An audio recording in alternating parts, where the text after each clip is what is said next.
the Washington Tattoo Podcast, where we champion education, celebrate community, and unite the very best of humanity.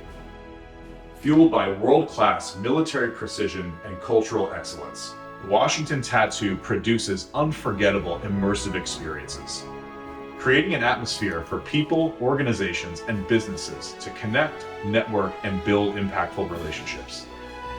We invite you to listen to this episode of the Washington Tattoo Podcast, where the world's musical traditions come to life. Thank you so much for joining us.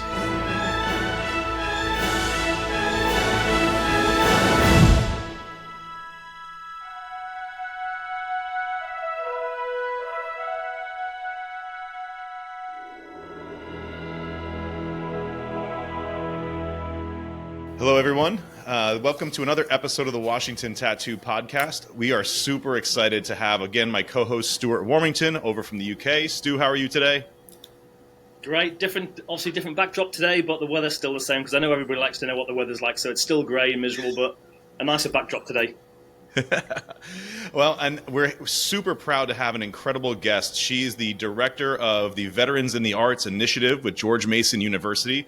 And Dr. Dhokai has become a real expert in the field of music, veterans, and community. And she's been really a great resource and friend to the Washington Tattoo. And we could not be more proud and honored to have her on today. So Dr. Dhokai, thank you so much for joining us today.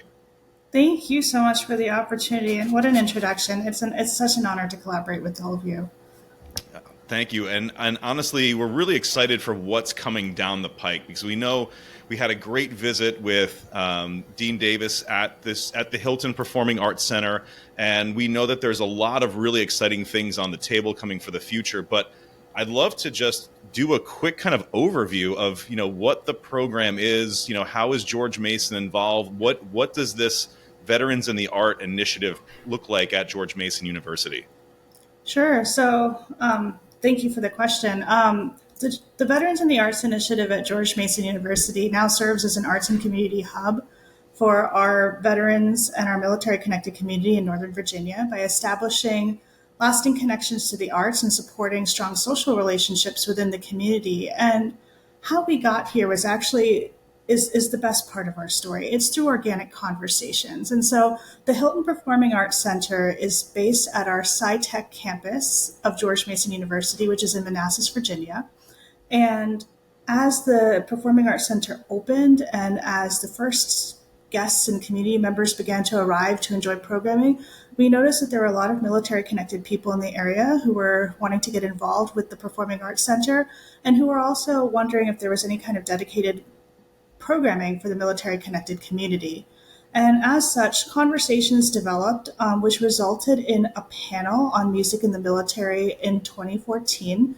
And this is a topic that you all know so well, and it was quite well attended. Academic panels, the numbers tend to vary depending on, the day and the time and how busy a point it is in the semester. November is usually a very busy point in the semester for us, and we had over 70 people attend to really talk about how impactful music was during their time in military service and what this meant to them to still be connected to the arts in some way, especially through music. And so from there, we realized that there was real potential for a program and for something where the veterans could call the Hylton Performing Arts Center home. And so we engaged in individual and group conversations with as many people as wanted to talk to us about what they thought an initiative of this sort should be. So we wanted to be guided by the conversations from the community themselves. And so we had so many wonderful conversations with veterans and service members of all different generations and ages. And from there, we began a series of Veterans Day celebrations where we wanted to observe and see how people interacted with each other. One thing that quickly became apparent was how intergenerational our community is and how much they enjoy interacting intergenerationally. Our very first Veterans Day event, we had 3 buses full of World War II era veterans arrive. And not only did we have veterans who remembered that they had served in their era, but they acutely remembered their service to the point that we had women veterans telling us about sitting at the radio taking messages and how thrilling it was at the time. And I mean, they're talking about their service in the 1940s to me in 2015. And it was such an awe-inspiring moment that as people around us began to hear these conversations, they just stopped everything that they were doing so they could listen too. And so everybody wanted to engage, everybody wanted to be a part of these conversations. And that's really how we've developed after those initial engagements. And now it's been almost 10 years. We've served over 14,000 people. And in 2023, our program has 4 different components. We have a virtual component whereby we can bring in people who are local to us, but also those who have moved all across the country. We've been around long enough now that people have changed duty locations. People have retired from military service and gone back to their families, and where like the hub of their family is. And they all find that the Veterans in the Arts Initiative is still a home for them. And so to be able to join in virtually, to make music with us, to be able to jam with us, catch up on what their lives have been like, it's just such a thrilling thing. We also have in-person workshops and in-person special events at the Hylton Performing Arts Center so that people can participate in different ways, because whether they're actively engaging in a creation process or whether they are taking in the arts and then reflecting on it later. I mean, both of these are very valid forms of engagement. We wanted to make sure that we had opportunities for both. And then finally, we're always having conversations about who it is that we're not accessing. And so with this, we talked to our community, we reflected ourselves, and we began a collaboration with the Prince William Public Libraries, whereby we actually take ourselves around the county to different points. We live in a Northern Virginia region that is very busy. We're right outside of Washington, D.C. Work lives, family lives, traffic patterns are just absolutely astounding sometimes. And so we wanted to make sure that for those people who weren't reaching us, we were reaching them. And so this has become a very special aspect of our program as well, whereby we go meet our veterans and our military connected community members in their home communities and interact with them there and make art together and play music together. Love it. Amazing. It is. It's incredible. And, you know, we've been passed the emails across about getting you onto the show. And so I did my homework, went on the website, and I've got to admit, I was absolutely astounded at what this whole organisation is, because we don't have anything like that in the UK. And I think, you know, for veterans, that's what's really missing, because they come out, they leave, they used to have this, you know, this brotherhood, and then all of a sudden they're out and they don't know how to react, or, you know, so having a central hub where they can go, you know, it just looks like a really, I think, very important thing to have in their lives. And looking at some of the events you do, like the workshops, the guitar workshop looks great. I mean, it looks incredible. And do you see, it looked like there was a lot of people involved in that. Do you see them taking stuff away from that? Does that really help, as in help them moving on from in the future? Does it? What I'm trying to say is, you know, what am I trying to say? Basically, I just want to know, you know, when they come in from the start, what sort of transition do you see them when they leave after these workshops and what have you? This is a great question. I mean, we see everyone and everything. So to be very fair to how these programs develop, our first guitar workshop outside of a Veterans Day event was 7 people coming together on a cold Tuesday night in February 2017. I will remember it. I have the iPhone photo that I took with permission. And it was just this beautiful group of people. We had a service member who was ready to retire, and he was wondering what his veteran life would look like. So he saw a veteran activity that actually looked like cool to him. And so he thought he would check it out. We had a veteran who was desperate to get his kid out of the basement where he was just jamming away on the guitar and the subwoofer and, you know, causing like random reverberations in the house. And so he wanted to add a bit more technique to that conversation. You know, we had veterans of different ages who were just thinking to themselves, what is this for them? And we asked them how they had heard about this. And, you know, like literally we had people bringing in a piece of the flyer. They had torn off a piece of the flyer, stuffed it in their wallet. And we're like, I'm just going to check this out, see what this is about. If I like it, I'll go again. If I don't like it, I won't. And they were the ones who asked for the series. So they actually asked, like, can we do this again? And so we began to meet monthly. And from that fall, we began what is now known as our Veterans Guitar Workshop series. And so we tend to find that we meet people where they're at, but where they're at could be anywhere. They could be just as they're about to retire. A lot of times it's even just as they've moved into the area and they realize that, like, life again in the DC area, there's going to be a lot of work, there's going to be a lot of traffic, and they need to like carve out a bit of time for themselves. A lot of times we're also finding people that, as we know, military life often requires a lot of moves. So a lot of times people have started and stopped guitar lessons many times. So not only finding them socially, but finding them musically is also another component that we're able to work on. So some might know how to read notes, some might know how to read tablature, some might play really well by ear. We had some people who were based in the South for quite a while, especially in the Louisiana area, who could just play these stunning riffs by ear, but they couldn't read any music. And they were like, I had these amazing musicians who I could listen to on the weekends when I wasn't working, when I was like stationed down there for years and years. I don't know what I'm playing. Like when I look through a book, this all just doesn't come together for me. And so that's the amazing thing about being at a university and being able to have an initiative like this here is that we meet people where they're at. And so we bring on the notes, the tablature, the listening by ear. We explain things in different ways. And so that everybody who joins the room doesn't feel like they're behind. They feel like they're joining the conversation where it makes sense to them and adding to their knowledge. And as a result, we also have found that there's a camaraderie in this because everyone's going to come in knowing something quite well, even if it's the person who's never played guitar before, but finds that they have unusually refined muscle dexterity and can help the person next to them figure out how to make a complicated chord when we're, pairing and sharing. It's just so neat to see how that learning process evolves. Amazing. Yeah. Well, I after talking to you about, just some of the details in this, I mean, the amount of things where you're saying you're collaboratively learning, you're bringing folks together, there's community, but this is very unique because you're talking community and academia, service, and the arts, and typically those are very siloed communities. So, I mean, as the director, I would imagine you're probably seeing opportunities and challenges that are there, but could you speak on that connective piece of academia, veterans service, and the arts? Because, I mean, that's a really unique combination.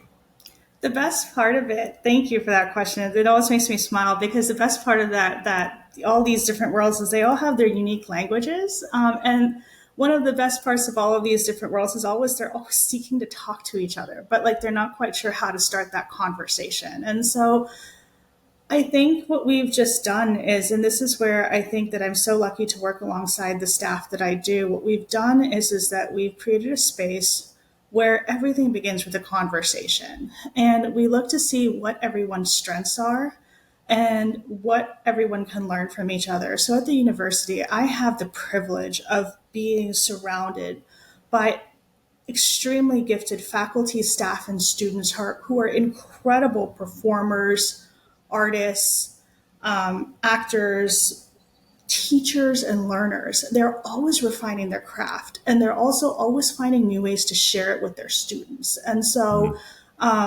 we have this constant learning process always in play.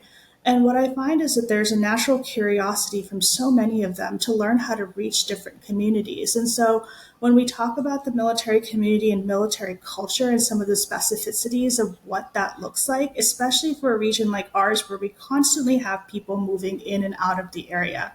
We have Marine Corps Base Quantico to our south. We have Fort Belvoir Army Installation to our east. We also have the National Capital Region further to the east. And so we always have people moving in and out of the area due to work. And so this is a constantly changing population. What the work and what what life looks like just varies decade by decade. And now we're finding that out as well, based on how long we've been around. We have a community of pedagogues and artists and learners who are interested in learning this and how it is that they can share their craft with people and meet them where they're at. So if it's taking a 4-year sculpture degree program and turning it into a 3 workshop event whereby someone can just make something and take it home and just enjoy having made something 3D that they would have never imagined making prior, and then just open that curiosity for themselves. I mean, this is something that our community is very excited to do.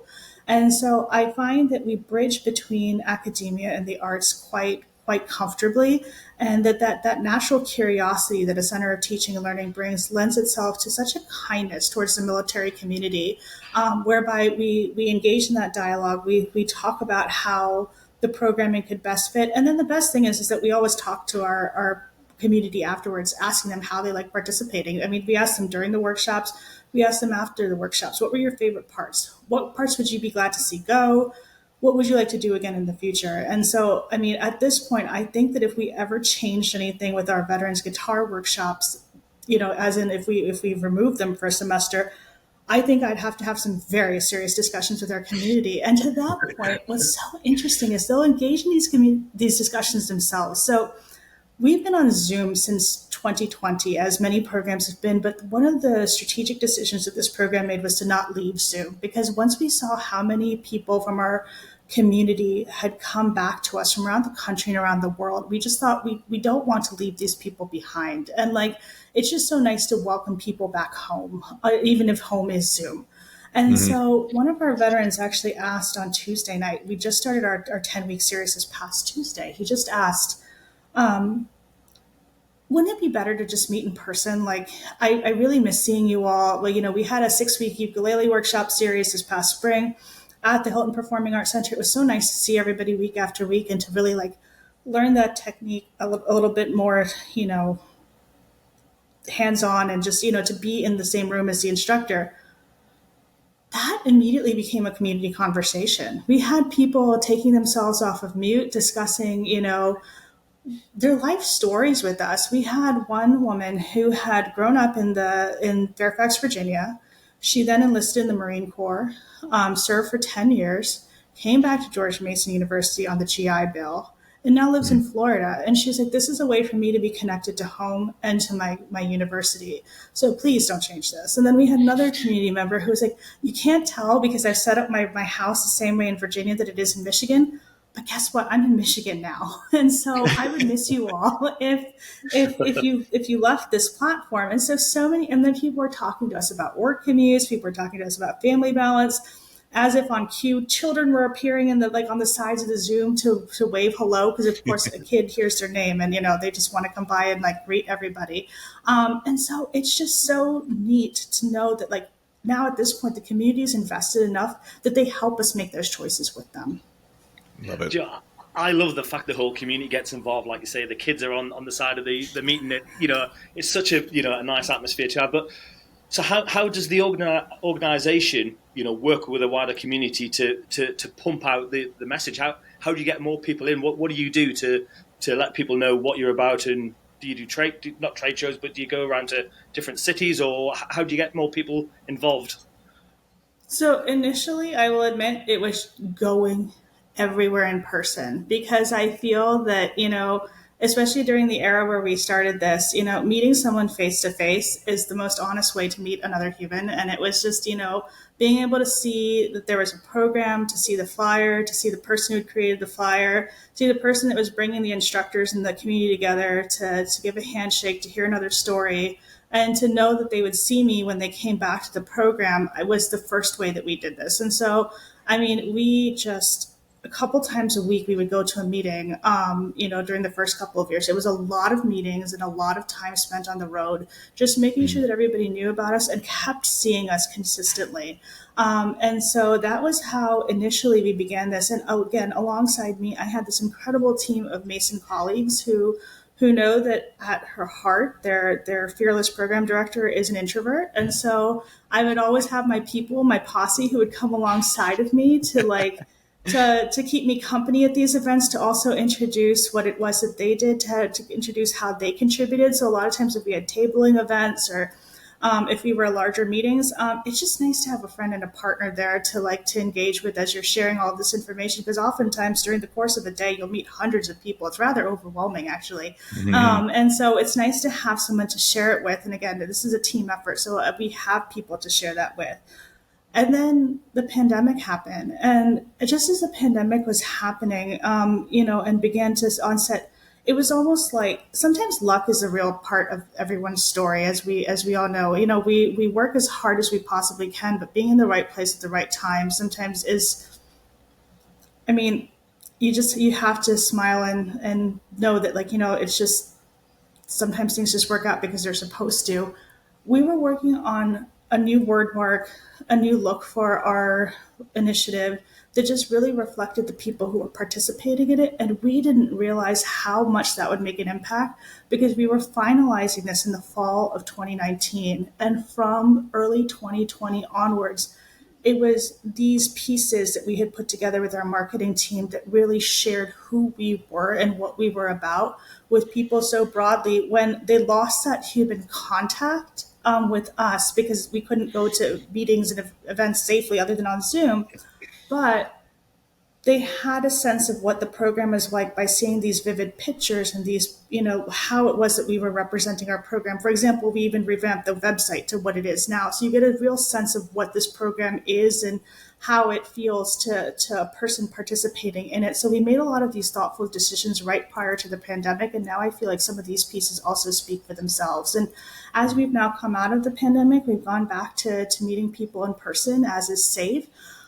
But now I find that the veteran community themselves are constantly sharing the information with their friends, with their families.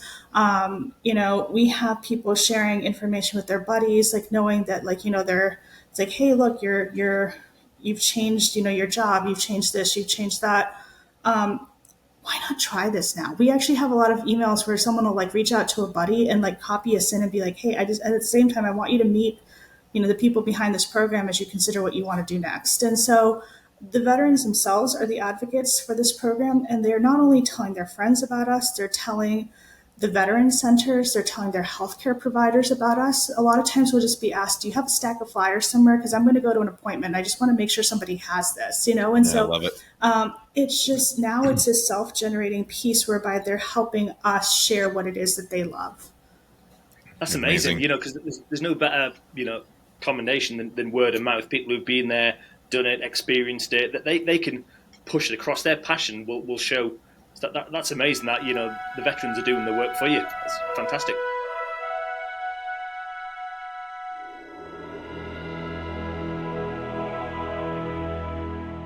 Greetings, everyone, and welcome back to another episode of the Washington Tattoo Podcast. We are super excited to hop back into a great conversation today with my co-host, Stu Warmington. How are you, Stu?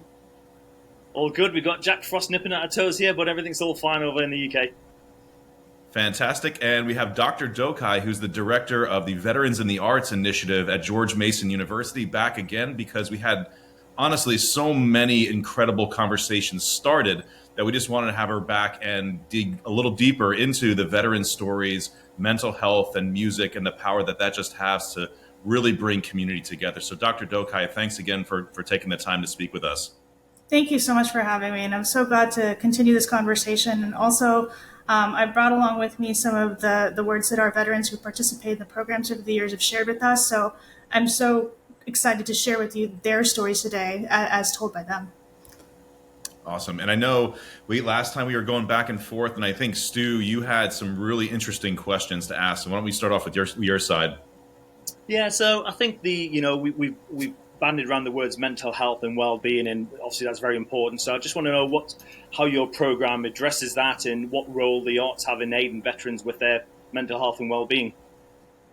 So it's interesting that you asked. We've wondered the same things ourselves. We always have these programs that we try our best, and people seem to leave with a smile, but we're wondering what that smile really means. And so, believe it or not, George Mason University actually completed a randomized controlled trial several years ago, back in 2019, where we actually studied the effects of arts engagement, community arts engagement, for older adults. And with this, we brought together faculty from the College of Visual and Performing Arts, faculty from the College of Education and Human Development, as well as our College of Public Health. And what was so interesting was that we had focus groups and survey results, which were among our measurements. And they revealed that the participants experienced personal growth while engaging with the music and the dance arms of the study. And especially the participants in the arts workshops describe personal growth experiences aligning with 4 different themes. And these were increased social connections, developing new skills, utilizing a growth mindset, and using creativity to overcome situational and dispositional barriers to participation. And the barriers often included musculoskeletal challenges, hearing impairments, or difficulty retaining new information. And we found that over time, they were actually able to overcome this through such a strong sense of personal growth. And so this study actually helped us really analyze how that occurred over a 10-week period. We published our findings in several journals, including the arts piece was published in the Journal of Aging Studies just this year. So Wow. we recommend that you look at that. But at the same time, as I mentioned, people often leave with a smile or with just a really poignant look on their face as they leave. And a lot of times we've asked folks if they'd be willing to give us a few words to describe their experiences in their words, because we don't want to place upon them what it is that they're feeling. We want to know from them directly what has happened. And sometimes the things that they tell us are just so much more nuanced and so much more heartwarming than we could have even realized. And so I'd love to share with you the words of one of our women veterans after having participated in a workshop.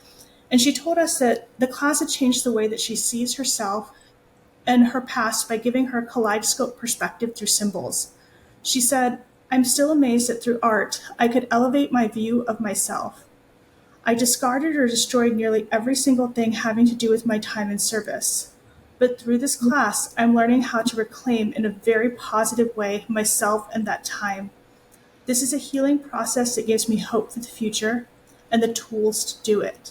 And it was just so heartwarming because this was someone who we met at the beginning of her journey identifying as a veteran.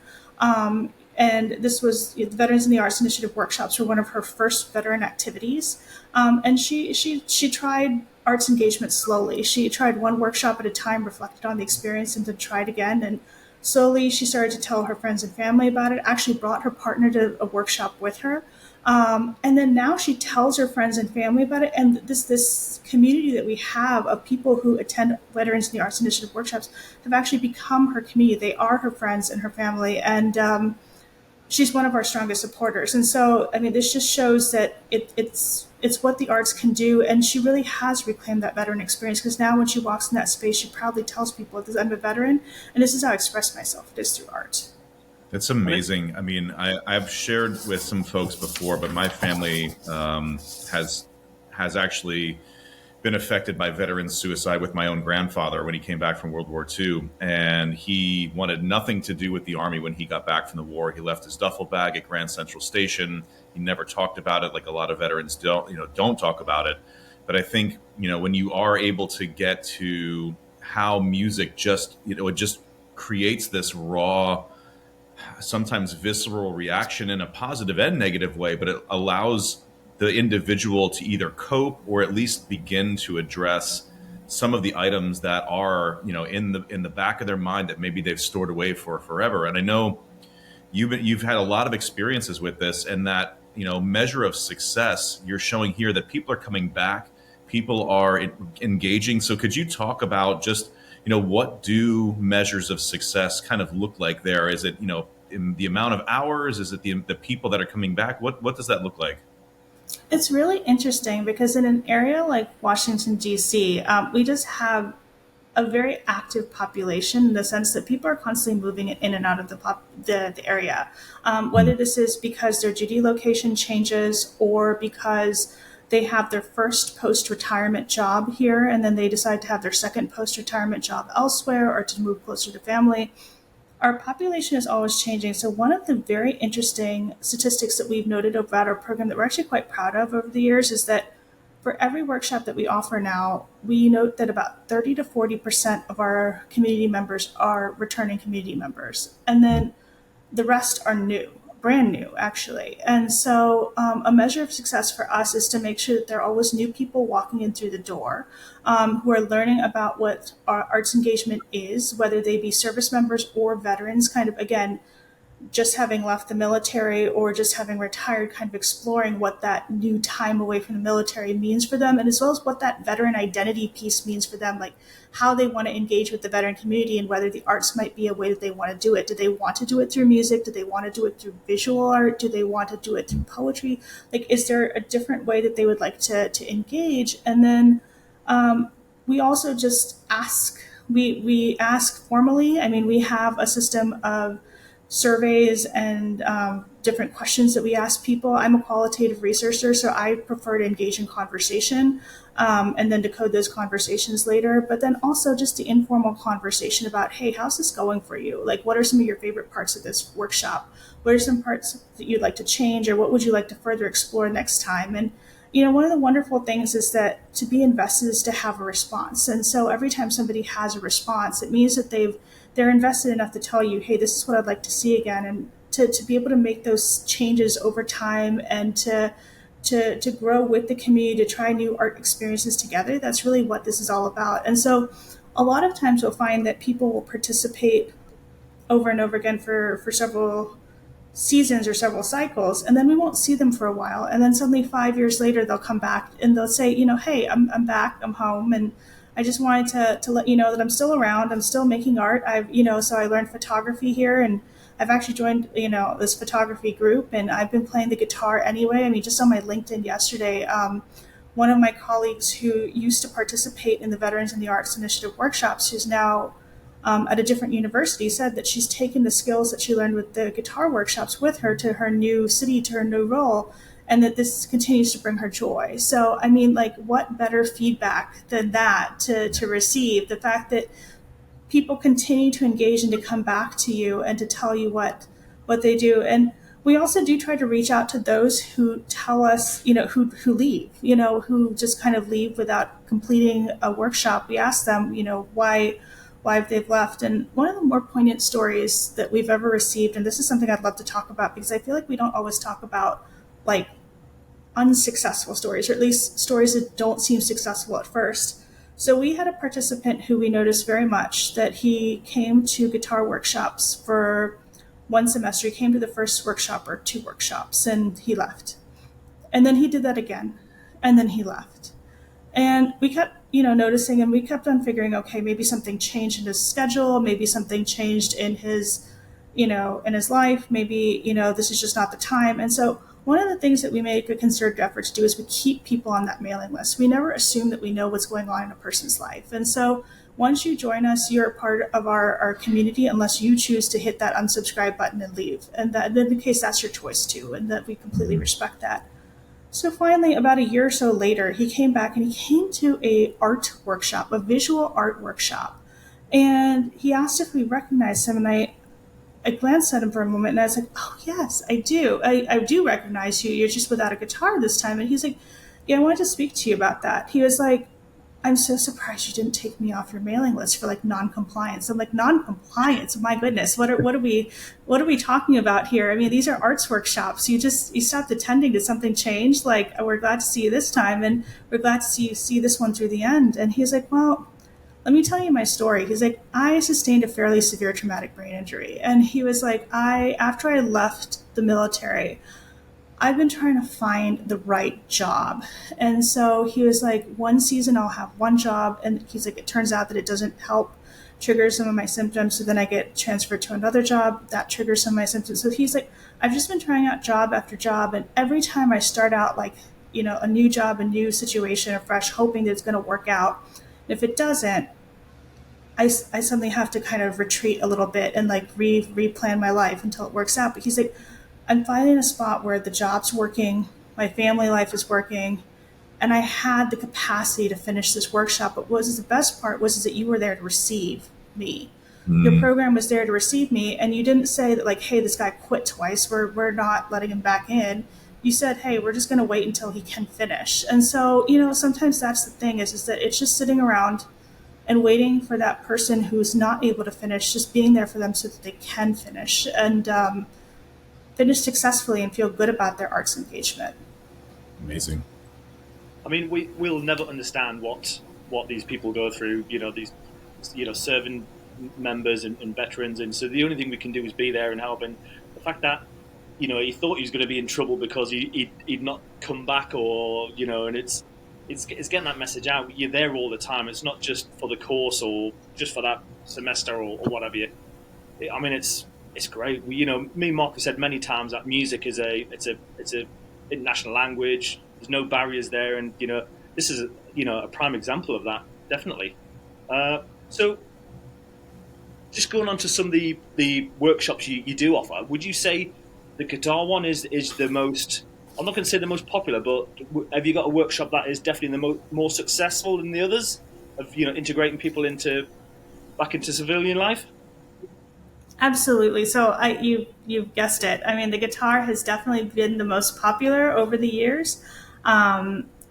We started out, I think, as I mentioned last time, with 7 people in 2017, and now we've grown to these Zoom rooms of, I think we started out this semester with about 70 people a couple weeks ago, and our Zoom room is still hopping. And so we have offered that consistently now since 2017. And what's so interesting about having offered a workshop semester after semester, year after year in the same way is that we didn't realize it, but we became a real part of people's stories. And so we became something that they knew would happen. They knew that the fall guitar workshop series would happen. It would be a 10-week series. And the spring guitar workshop series would happen. It would be a 10-week series. And so, we just kept on doing what we do, offering this series regularly. And one day, one of our community members reached out to us, and he let us know that this workshop wasn't just an opportunity for him and his daughter to engage in an arts activity together, as we thought it had been up until that point. It had actually become an integration activity. And so he shared the story of the workshops as he prepared for a deployment to Iraq, actually in 2019. And he said, the veterans in the arts, is that me? Stu, I think you have something on your on a Mark clip here. There we go. Let's move the mic. We will edit that out. Okay. I see each of the things. Stu, it's coming out of your microphone for some reason. There was a clip in there. Oh, was it? Yeah, I'm not sure if something maybe struck the microphone, but anyway, I've got it marked, and I'll let Jesse know that we are good to go. So why don't we start right where we are leaving off with that last Okay, part. so I'll start with my response. Okay. I don't know what that was. I've literally not moved. I've literally just been listening. Well, it's funny. This software, I can actually see everyone's microphone levels. Okay, I'm going to press Mark Clip and... So a service member provided us his experience of the workshops as he prepared for a deployment. And up until then, we had seen him participating alongside of his daughters. And we just, we presumed as it was, a service member participating alongside his kids. But we didn't realize that there was a story so much deeper than that occurring. And so this is what he told us. The Veterans in the Arts Initiative Guitar Workshop Series has been a wonderful experience for both my daughters and me. I initially signed up to encourage my daughter to practice more on a holiday gift instrument. From the initial class through the 10th session, Glenn and his team, this is the awesome Glenn McCarthy, our guitar instructor, Glenn and his team provided both an outstanding session and the motivation to perfect his teachings throughout the week. He is both a gifted instructor and musician. What I did not anticipate is how much fun my daughter and I had traveling to and from the Hylton Performing Arts Center. It became our shared thing and was easily the highlight of my week. The practice sessions we shared were just as fun.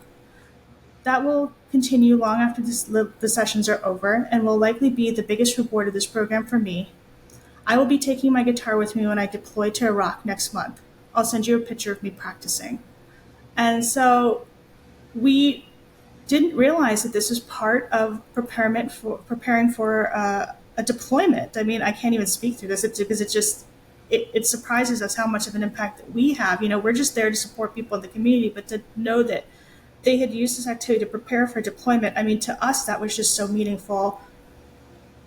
So we waited, and lo and behold, as soon as he came back from his deployment, we saw him again. And so upon his return from deployment, he again attended the workshops, and he again wanted to give us another testimonial because he wanted to make sure that he finished the story for us. And this again was just all something that he wanted to do for us.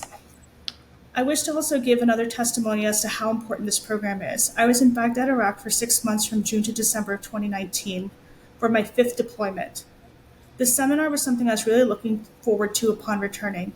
Not sure how or why it works for me, but playing guitar is a very positive, creative, and constructive method to unwind, uncoil, decompress from the stress of a deployment.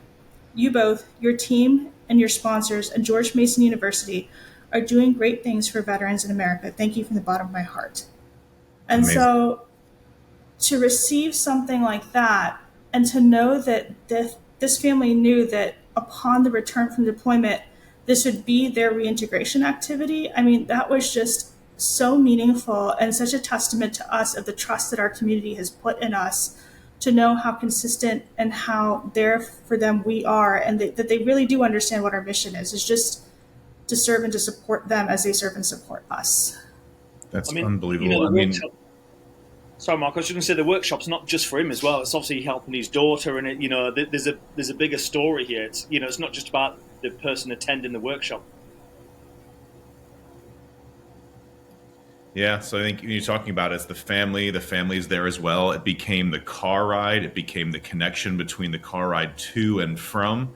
So I mean, you're talking the holistic family experience at this point, and when they go home, that they're practicing together, and you're hearing music making together, and like that's the power of the connective tissue with what music can do, not just in locally, but as soon as they leave the community of musicians that are at the actual session, it's already emanating out into the family and probably potentially into their neighborhood, which is so incredible. Awesome. And So one of the amazing things that our guitar instructor does, and this is something that I have to shout out to Glenn, is, as I mentioned before, I'm so lucky to work with faculty and staff who are just naturally curious and who are just constant learners. I mean, as much as they're performers and pedagogues to the highest degree themselves, they're constant learners. And one of the things they enjoy learning about is their community. So when this family walked in, and when every family walks in, they want to know, what are the parents listening to? They want to know what the kids are listening to. They want to know, what is interesting to them these days. What would you listen to on your own? What would you listen to as a family? And they actually create new music, or or will create new variations of music. So a lot of times, when you're starting out with that, those lovely initial 3 chords on the guitar, the F chord, the C chord, the G chord, you can't play everything, but with the right teacher, he can make everything playable for you. And so, he takes that time to make everything accessible so that you maintain that interest until you get additional chords into your repertoire so that you can learn and so that you can eventually follow the tablature and the notes on your own and just be able to teach yourself, really. yeah, I love it. Incredible. So I mean, you have obviously incredible instructors with George Mason University, and then I think there are some alumni involved as well. Is that correct? That is very true. Yeah, and so you're now branching out into relationships with other veteran organizations, other nonprofits, alumni. Are there government organizations as well? What do partnerships and collaborations typically look like with the university?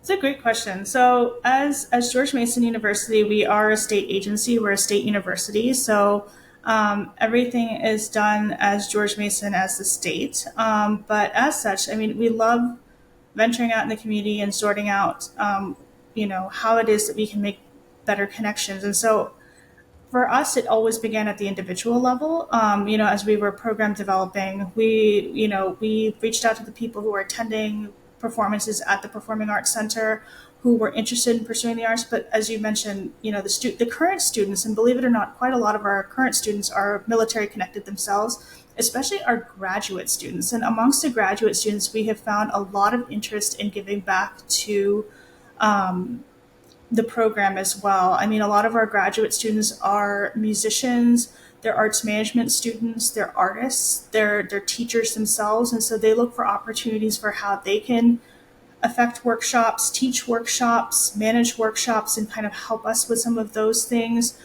They share information about the program. From there, we start learning about different veteran service organizations and nonprofits that support the military, learn about what it is that they do and how it is that they support military connected people. Because, I mean, as you can tell from these testimonials, when we learn about our community members, we learn not only about them and their arts engagement, but a lot of times we learn about more aspects of their stories. And usually, honestly, quite frankly, I think that we learn about much of their whole story. And so as such, we're looking for other places that we can lead them to if they need more help. At Mason particularly, we have our Military Veterans and Families Initiative, whereby we bring together our Center for Community Health, our legal clinic, and our Office of Military Services alongside the Veterans in the Arts Initiative to really make sure that we're cross-coordinating with each other. And so we do that. But then a lot of the nonprofits beyond Mason, we look to them to see what kind of health support, mental health support, opportunities they can provide for younger people, older people, people in different stages of different types of transitions. From there, we go on to our state agencies. Being a Veterans in the Arts Initiative, we most often communicate with our state arts agency, the Virginia Commission for the Arts, where we're always kind of sharing our findings and letting them know what it is that we're doing. Because one of the best things about a program like this is to share our findings so that hopefully if people can do similar things in their communities, make these types of programs replicable, we can all support our military connected community members in a similar way. Similarly, if they're doing things that they found that work for them, and if we can learn of new ideas for how to approach our community, we're always open to new ideas too. I mean, because again, one of the best parts of this is learning. From there, we branch out to Virginia Department of Veterans Services. This is our state agency in the Commonwealth of Virginia for supporting veterans. They're absolutely wonderful. One of our favorite programs of theirs has been their Virginia Women Veterans Program, in the sense that it's really given our women veterans a home and a sense of belonging, because even right now, women make up only about 16% of the total force of the military, even though there are more women serving today than ever before. I mean, this is a statistic recently that I got from the Brookings Institution. But at the same time, we're noticing that by having done outreach to the Virginia Women Veterans Program and by making a concerted effort to reach women ourselves, anywhere up to 30 to 40% of our participants are women identifying veterans. And so that is pretty remarkable for us.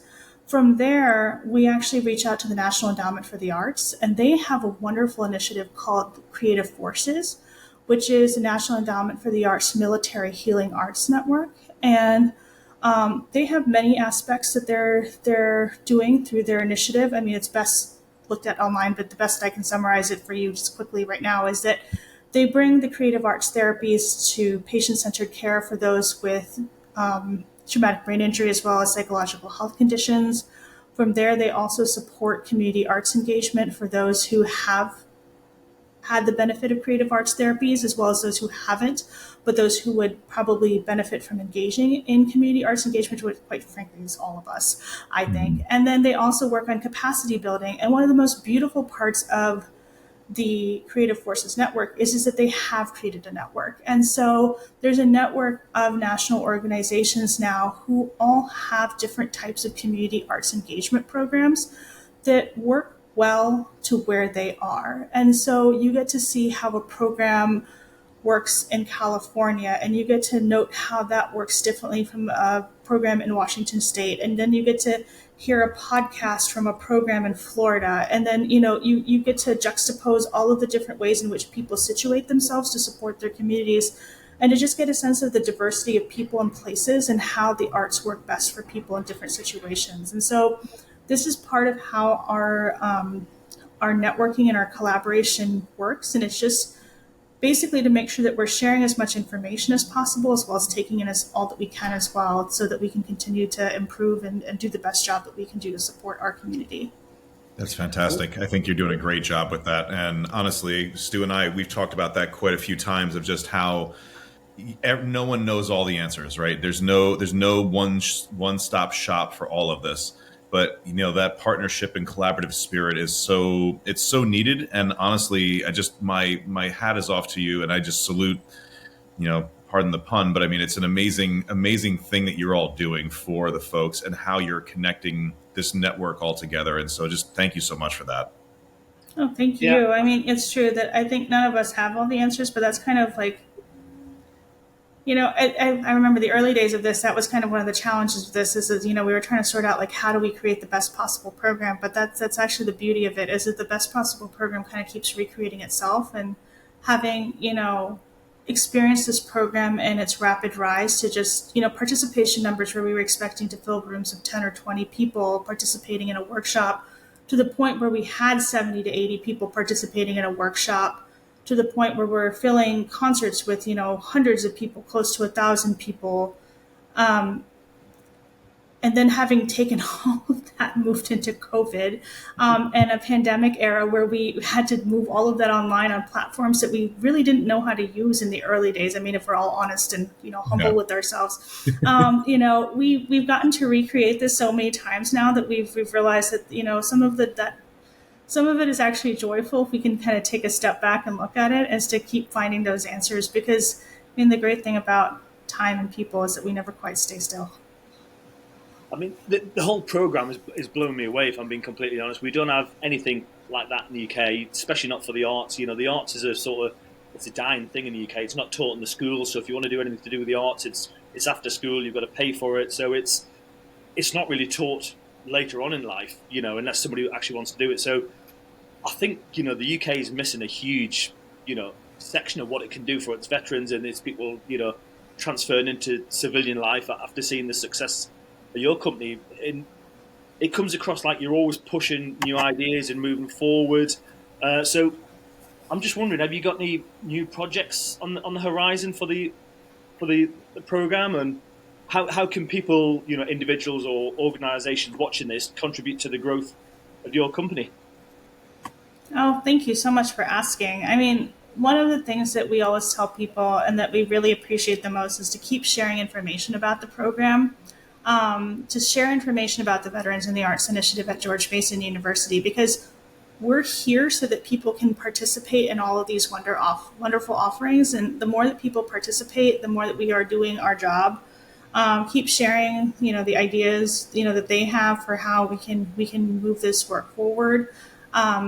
Because we're always coming up with new ideas for kind of how to do things. And a lot of it comes from our veteran community themselves. I mean, I think the fact that we have a ukulele workshop series that really was inspired by our military kids, bringing ukuleles to their songwriting class, and to have a songwriting class that was inspired by the riffs that they were all kind of playing on the side of guitar workshops that they came to with their parents. I mean, this is one of those cycles where it's like we just get to keep building and responding and building and responding. Really, the gift is the fact that we've all become, a close-knit community together, and now we just respond to each other, and like we're figuring out what it is that we want to do next together. So I think that by sharing the information and by being open to our community and to kind of how we can integrate new ideas, new programming, new partnerships, new collaborations. I mean, we're always open to that. So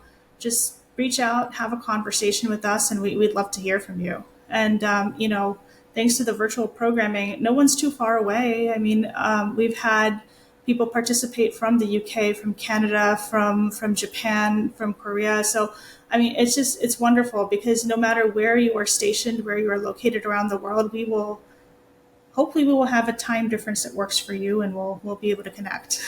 That's amazing. Well, and I love this. I mean, the conversation, you think about being in, the Washington, D.C. metro area and all the beautiful architecture and arts and, military installations. We're really at a crossroads at, where veterans really want to stay for their jobs. But also, I really appreciated the story of the multiple jobs that an individual may go through here, and that mental stress of, does this fit? Does it not fit? Is it good for my family? Is it not good for my family?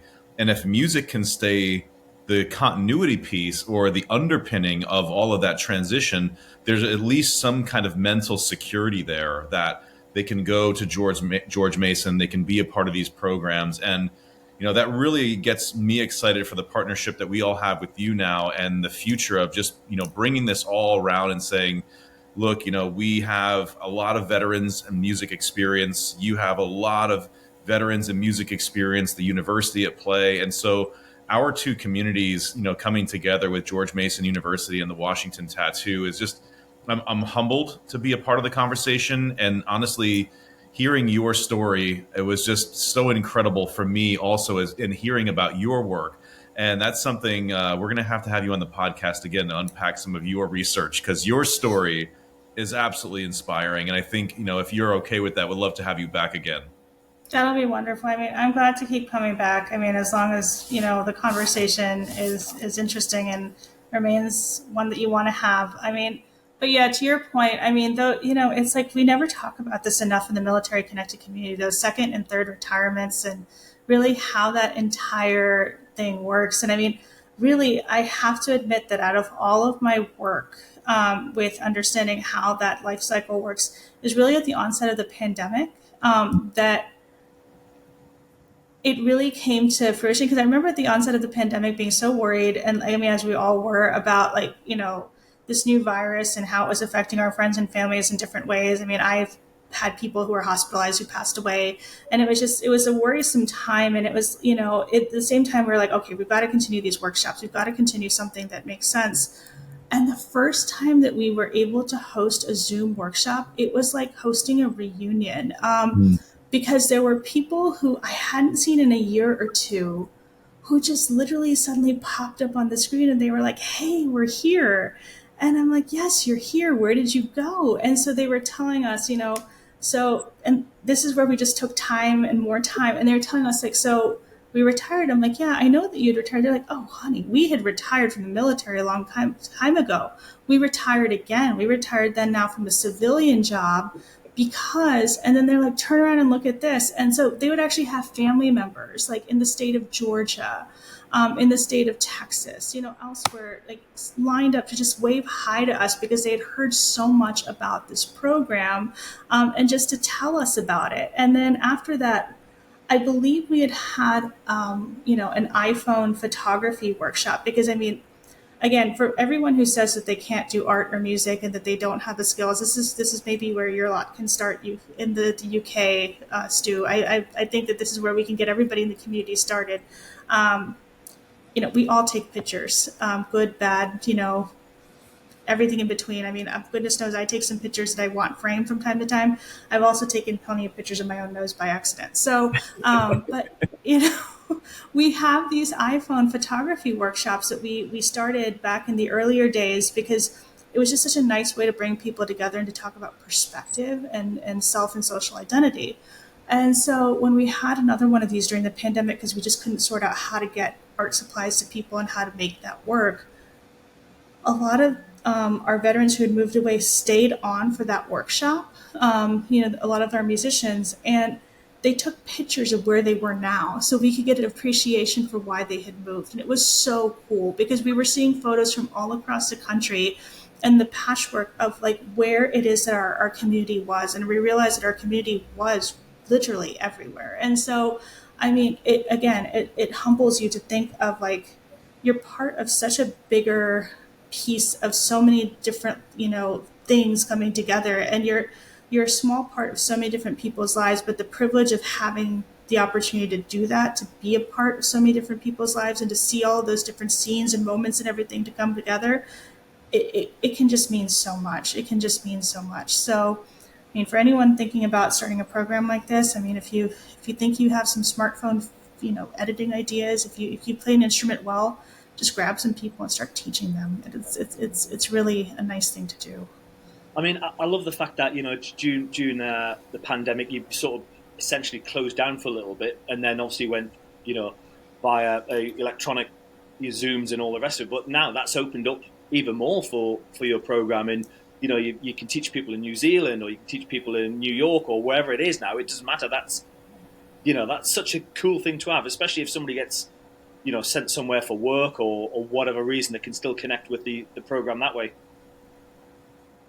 Exactly. Like parents traveling for work is not such a big deal for our military kids anymore because, even if the parents can't show up on camera, which a lot of times the job requires, they can't show up on the camera, the kid can still see the parent's name there.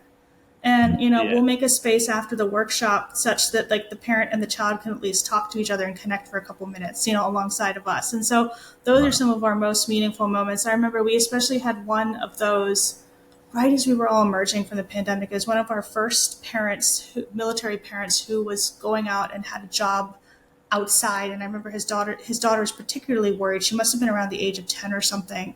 And so again, the incredible Glenn McCarthy, our guitar instructor, he asked, this parent-child duo, what are two of your songs that you two share? And it turned out that their parent-child, songs were A, Brown Eyed Girl, because, his daughter had brown eyes. And then the daughter herself particularly loved Hedwig's theme from Harry Potter. And so, he made this happen such that they could continue learning these week after week. And so that, even as dad was traveling and, we didn't exactly know where dad was going from week to week, dad didn't either. The daughter would be there and he'd be like, okay, honey, you're going to see my name. I'm sitting here paying attention with you. And then, afterwards we'd recap the lesson together as a group. And it was just so much fun to do. It's just so much fun to do. And so as to your point, Stu, yes, we are able to now stay together in ways that we just haven't been able to do before. Amazing. Awesome. Well, so as we wrap up here, how can folks find out more information? Where do they need to go online, or how can they learn more about the program?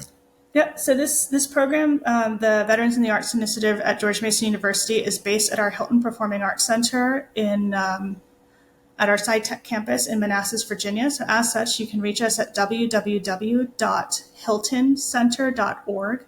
And that's Hylton spelled with a Y. So www.hyltonCenter.org.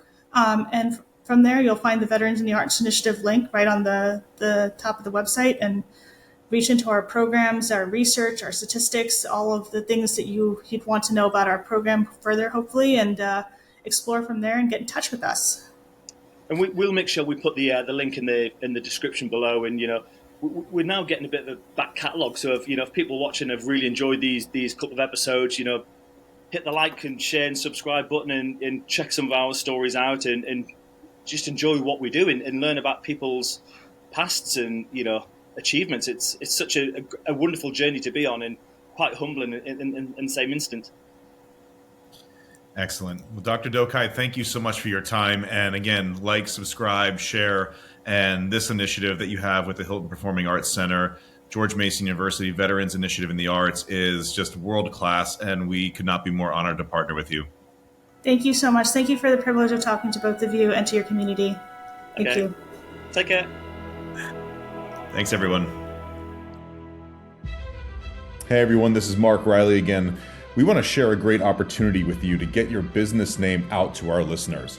We are looking for individual episode and yearly sponsors for the Washington Tattoo Podcast. So if you love music, history, and want to support military veterans, please take this step with us and consider being a sponsor. For information on that, please email marketing@thewashingtontattoo.com.